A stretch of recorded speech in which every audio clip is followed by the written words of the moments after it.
Welcome back to another episode of Boxing Resume.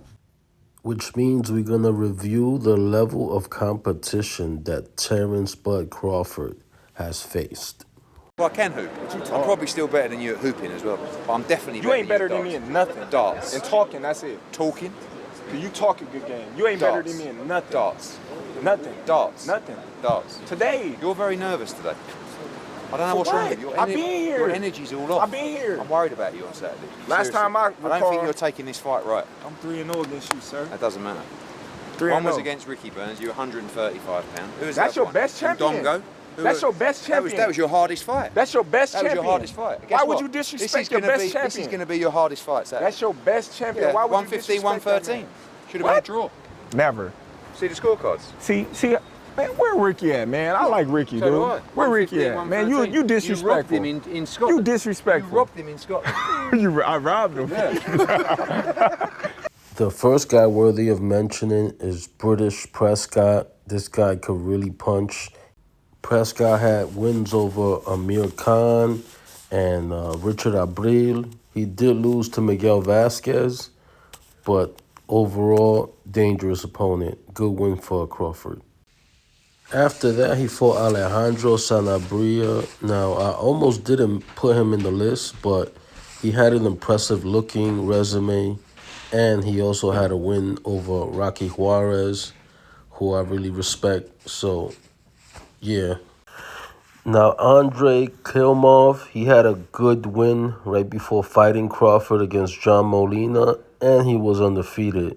But unfortunately, he didn't amount to much after this fight.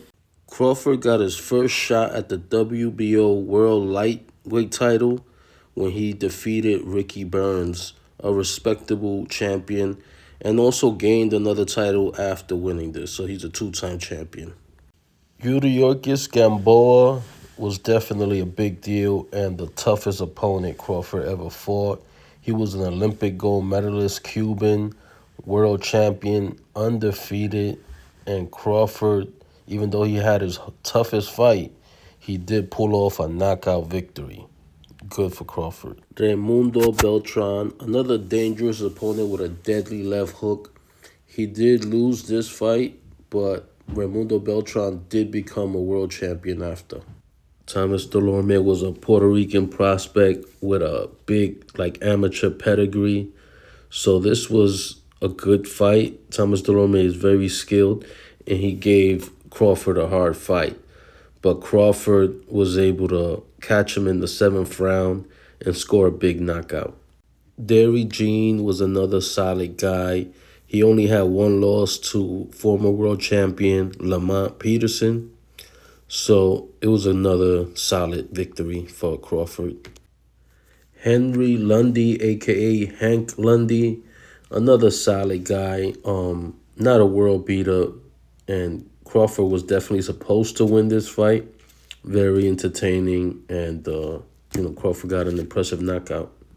Victor Postol was an undefeated world champion who got a big win over Lucas Matisse, but Crawford was just too much, gave him a beatdown. And a lot of people felt like Victor Postol might be the one to actually beat Crawford. In hindsight, it's so sad to think about it because Crawford put a performance and it was just a one-sided beatdown. After he fought John Molina Jr., a dangerous puncher who came off of a big win over Mickey Bay. Then came Felix Diaz, a very talented Dominican fighter with a good amateur pedigree. He only had one loss to Lamont Peterson, had some good respectable wins, but I don't think he fought again after Crawford put the beats on him. Then came Julius Ndongo. Now this was a big fight because it was for the Undisputed Championship at 140 pounds. Julius Ndongo wasn't known. He was an undefeated guy. He got a title shot against Ricky Burns and pulled off a huge upset.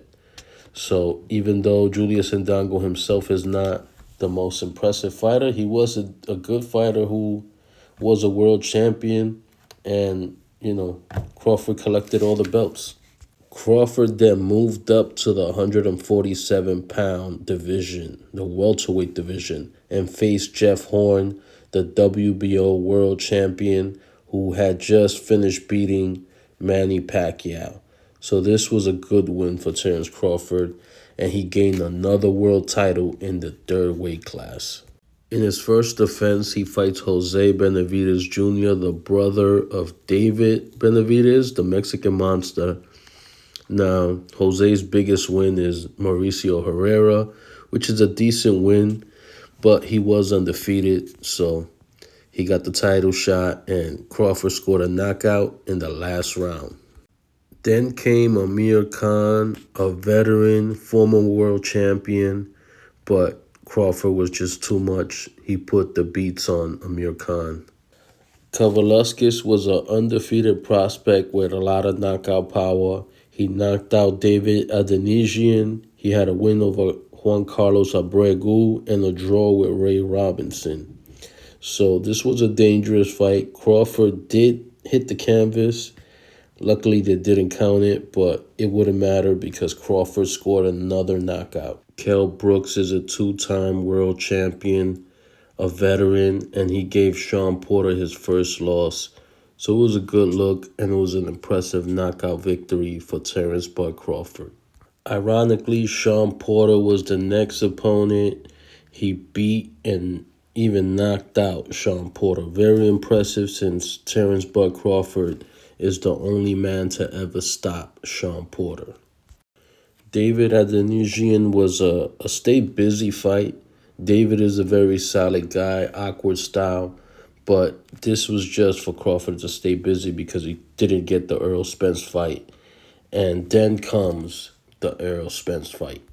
Terence Bud Crawford shocked the world when he dominated Errol Spence Jr. and got the late stoppage, becoming undisputed in his second weight class. Israil Madrimov was his last fight. This was a close fight. A lot of people don't know who Israil is, but he's a talented fighter. He was the world champion at the time, and Terence Bud Crawford got his world title in a fourth weight class. No, let me see. Light, 140, 47, and 154. 4 weight classes. Yep. Now it's time to rate or grade the career. So we see all his significant fights. He was willing to fight others, like he wanted to fight Thurman. Thurman was ducking. I feel like even Danny Garcia was ducking. So this could have been a better resume, but he did fight a lot of the top guys. He did win impressively as well, even though we're not really judging the entire skill set. We're really just judging who did he fight, who did he beat. Because in order to be the real deal, it doesn't matter about how many knockouts you get. It's really about who did you beat. And he made the best of his career. He did get a lot of good wins against Kell Brooks and Errol Spence, Crawford. Crawford is a dog, and he is the pound-for-pound king of boxing right now. I'm going to give this a A- grade.